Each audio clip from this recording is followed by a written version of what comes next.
జరిగింది బ్రదర్ ఏంటంటే PCC chief గారే ఒప్పుకున్నారు ఏమని మేము కుదబెట్టినాం తాకట్టు పెట్టినాం 10,000 రుణం తెచ్చినామని ఇంకో దిక్కు 10,000 కోట్ల రుణం తెచ్చినామని ఆయన చెప్తా ఉన్నాడు ఇంకోవైపు ఏం చెప్తున్నారు పిసిసి ప్రెసిడెంట్ ఆ 10,000 కోట్లు మేము మన రైతు బంధుకి ఇచ్చినాం అట్లే ఇంకా వేరే కార్యక్రమాలకు ఇచ్చినామని చెప్పి చెప్తా ఉన్నారు అదేవిధంగా బీకన్ అనే ఒక ప్రైవేట్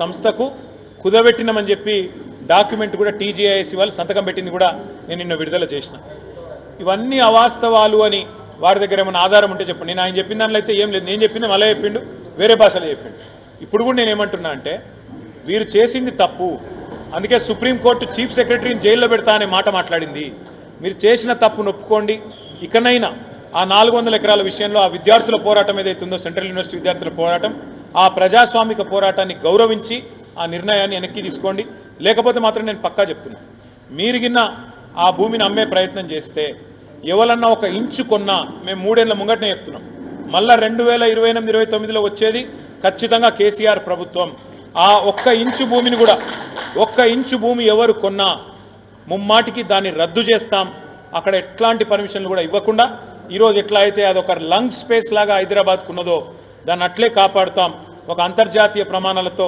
ఈకో పార్క్ నిర్మాణం చేస్తాం తప్ప గ్రీన్ జోన్గానే ఉంచుతాం తప్ప ఒక ఇంచు కూడా ఎవరు కొన్నా ఈ స్కామ్లో ఎవరు భాగస్వాములైనా వాళ్ళకు కూడా తప్పకుండా నష్టం వస్తుంది ఆలోచించుకోవాలని చెప్పి నేను బిల్డర్లు ఇంకా రేవంత్ రెడ్డి తొత్తులు ఎవరైతే ఆ భూమిని వేసుకపోదాం అనుకుంటున్నారో వాళ్ళందరికీ కూడా చెప్తాం రేవంత్ రెడ్డి ప్రభుత్వంలో ఏది ఒరిజినలో ఏది ఫేకో ఏం చెప్పలేము ఎందుకంటే ఆయననే పెద్ద ఫేక్ ఎందుకంటే అప్పుడే మోడీ మంచోడు అంటాడు అప్పుడే కాదంటాడు అప్పుడే ఒకటి చెప్తాడు బయట నన్నేవాడు నమ్మతలేడు పైసా ఉడతలేదని బయట చెప్తాడు నేను ఇదివరకు అసెంబ్లీలో కూడా చెప్పిన బ్రదర్ ఈ ముఖ్యమంత్రిలో కాంగ్రెస్ పార్టీలో ఒక అపరిస్థితుడు ఉన్నాడు మరి రాము కరెక్టా రెమో కరెక్టా మాకు కూడా అర్థమవుతలేదు బయట అప్పు ఉడతలేదు అంటాడు లోపలికి వచ్చి అప్పు చేసినా అంటాడు బయటనేమో అది గవర్నమెంట్ భూమి అంటాడు ఇక్కడికి వచ్చేమో ఇంకోటి చెప్తాడు బయటనేమో అక్కడ ఆ జింకలు లేవు ఏం లేవు గుంట నక్కలు ఉన్నాయంటాడు మరి అక్కడనేమో జింకలు చచ్చిపోయిన శవాలు ఒక్కొక్కటి బయటకు వస్తున్నాయి కాబట్టి మీరందరూ పరిశోధనాత్మక జర్నలిజం చదువుకున్న జర్నలిస్టులు మా జర్నలిస్ట్ మిత్రులతో కూడా నా విజ్ఞప్తి నేను చెప్పేది ఆయన చెప్పేది కాదు మీరు పరిశోధించి నేను చెప్పేది కరెక్టా ఆయన చెప్పేది కరెక్టా ప్రజలకు చెప్పాలని మీ అందరికీ కూడా హృదయపూర్వకంగా నా విజ్ఞప్తి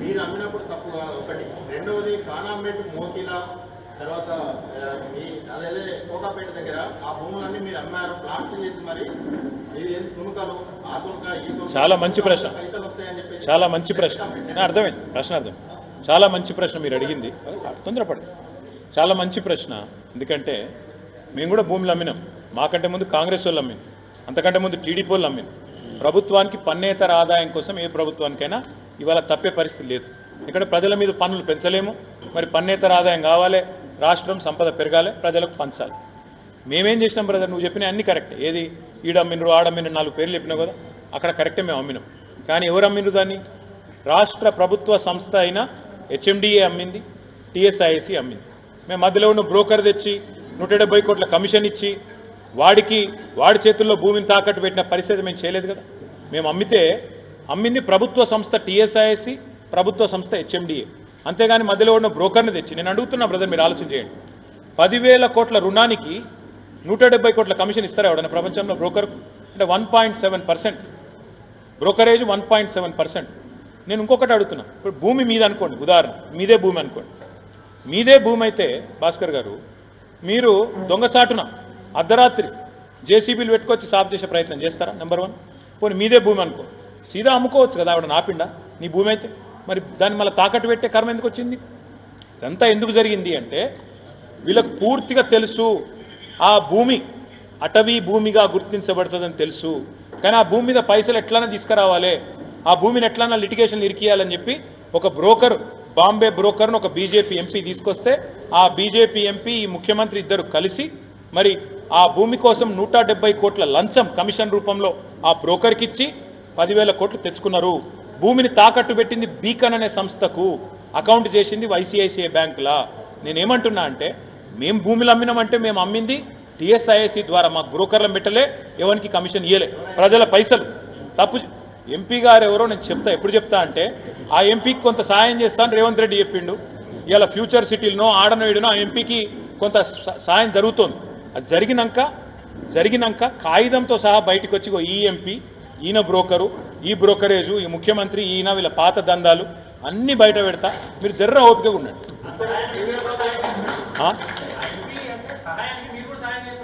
ఎట్లా అంటే దొంగ దొరకాలి కదా, మీ దొంగతనం కానీ ఏం చెప్తున్నాను, దొంగతనం అయినాక రెడ్ హ్యాండెడ్గా పట్టుకోవాలి కదా, సగంలో పట్టుకుంటే బాగుండదు కదా. మరి అట్లాంటప్పుడు ఎంక్వైరీకి భయం ఎందుకు? ఆర్బీఐ ఎంక్వైరీ కదా నేను అడిగేది కూడా. ఆర్బీఐ నిబంధనల ప్రకారం అన్నీ చేస్తే నేను అడుగుతున్నా, మీరు చెప్పండి. నా ఒక్కటే మాట, స్థలం నీదైతే డైరెక్ట్గా అమ్మొచ్చు కదా, తాకట్టు ఎందుకు పెట్టినావు? మళ్ళీ అటంక వేలం ఎందుకు అంటున్నావు? మరి అసెంబ్లీలో ఒకటి చెప్తావు, బయట ఒకటి చెప్తావు. మీ పీసీసీ అధ్యక్షుడు నేను తాకట్టు పెట్టినా అంటాడు, నువ్వు పెట్టలేదంటావు. ఏది కరెక్టో మీరు అనుకోండి. ఫస్ట్ ఒక అర్రలో కూర్చొని మొత్తం గాంధీ భవన్లో కూర్చుంటారా ఇంకొక అది ఎవడో పేపర్ ఒకటి రాసిండు, నాకేం సంబంధం స్వామి, ఆయన కలవడ్డదేమో, మాకేమి. మేము అన్నామా ఎక్కడన్నా మీకు చెప్పినామా? మేము చెప్పినామా? అరే ఎవడో కూడా అంటాడు, ఆయన నాకు అర్థం కాదు, ఆయన కలవడ్డదేమో. మేము అధికారంలోకి వస్తే వీళ్ళలాగా చిల్లర పనులు అయితే చేయకపోతుంది. మీకు ఒకటి గుర్తు చేస్తాం కదా, కేబీఆర్ పార్కు చుట్టూ ఆనాడు మున్సిపల్ మంత్రిగా 6 ఫ్లైఓవర్లకు టెండర్ కూడా నేను పూర్తి చేసిన 1,500 కోట్లతో. ప్రజలు ఎప్పుడైతే చెట్లు కొట్టొద్దు ఇక్కడ అని ఆందోళన మొదలుపెట్టినరో కేసీఆర్ గారు నాకు చెప్పిన ఒకటే ఆదేశం ఇచ్చారు, అందరూ బాధపడుతున్నారు 800 చెట్లు పోతాయని, క్యాన్సిల్ చేయండి, చేయకండి అని చెప్పిండు. మేము వెనుక పోయినాం. అది మా సంస్కృతి, మాకు ఆ ప్రజాస్వామిక స్ఫూర్తి ఉంది. ఆడ 400 ఎకరాల చెట్లు కొడుతున్నావు, మొత్తం జింకలు చేస్తున్నాయి, జంతువులన్నీ మాయమవుతున్నాయి, అమ్మకరా నాయన అని చెప్పి మేం కాదు కదా మొదలుపెట్టింది, సెంట్రల్ యూనివర్సిటీ విద్యార్థులు.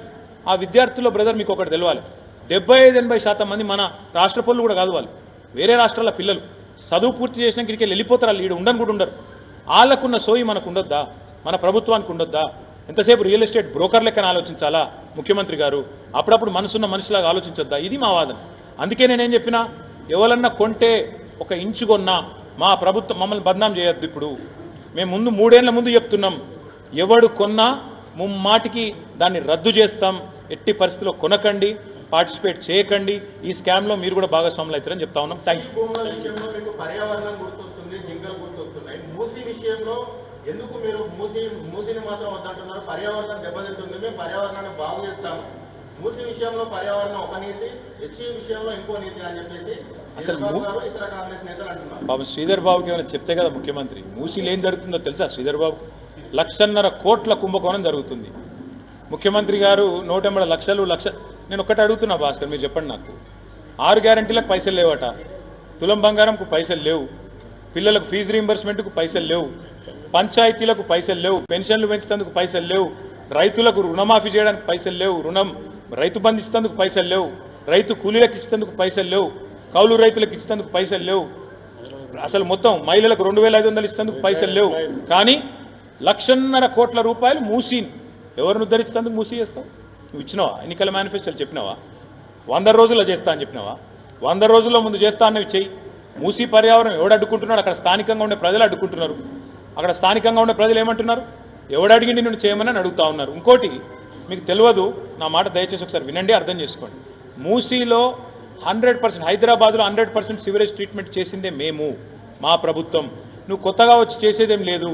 గోదావరి నీళ్ళు తీసుకొచ్చి గండిపేటలో పోయాలి, దానికి కావాల్సింది 1,100 కోట్లు. దానికి 1,50,000 కోట్లని ముఖ్యమంత్రి స్కామ్ చేస్తుంటే చూస్తూ ఊరుకోవాలా? 1,50,000 కోట్లు ఢిల్లీకి మూటలు కట్టి పంపుతానంటే చూస్తూ ఊరుకోవాలా?